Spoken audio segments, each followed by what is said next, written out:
na po ba sa dating Pangulo na nandito na talaga siya sa ICC? Pasensya na po dahil before, di ba sinasabi po niya, sipain ko pa yung ICC, hindi talaga ako papahuli ng buhay. Sabi niya, wala din naman daw siyang ginagawa sa labas kasi hindi pa naman daw siya mayor. So might as well, tumiraw daw muna siya sa loob. So may ano na po siya, parang routine na po siya. So he can still make it, Is he medyo a joke. enjoying? I have to tell you, he's charming that everyone else. Paano po? Paano po? Paano po? Marami na po siya nakakausap. Alam ko. Marami na po siya nakakausap na ibang detainee. Like, ano po na-witness nyo?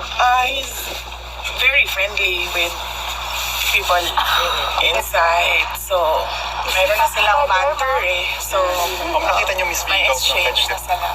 No, hindi kami allowed. Doon lang kami sa visitors center. So, sabi niya, wala din naman siyang ginagawa pa. Because he's at the moment retired, wala pang election, so hindi pa siya mayor, so he might as well just stay inside.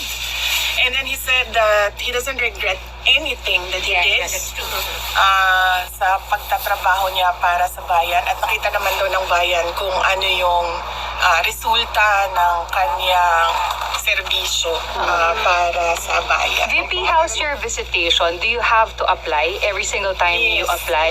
You come? Matagal ba? Ano yung proseso? It's online. It's online. Every time na kailangan ko pumunta doon para magpaabot ng mensahe sa kanya, pinapasok ko siya online, sinasubmit ko, and then nagre-respond sila. And then siya yung nagsasabi yes or no. So, I tried to limit kung sino yung pwedeng pumasok sa kanya, but apparently, ang rules nila dito ay yung detainee ang magsasabi ng yes or no. You apply, and then he'll say yes or no. Kasi Attorney Harry said you wanted sana a daily. Yes. So, Ano pong nag-apply. nangyari? Ang application ko last time was Friday until Tuesday. Ngayon, I was given Tuesday, and then mag-submit na naman ako ng bago. So Tuesday na naman until yung panibagong... Well, right now, I'm thinking kung hanggang kailan ako nandito, yun na rin yung i-apply ko para hindi na rin sila mabombard ng everyday na submission.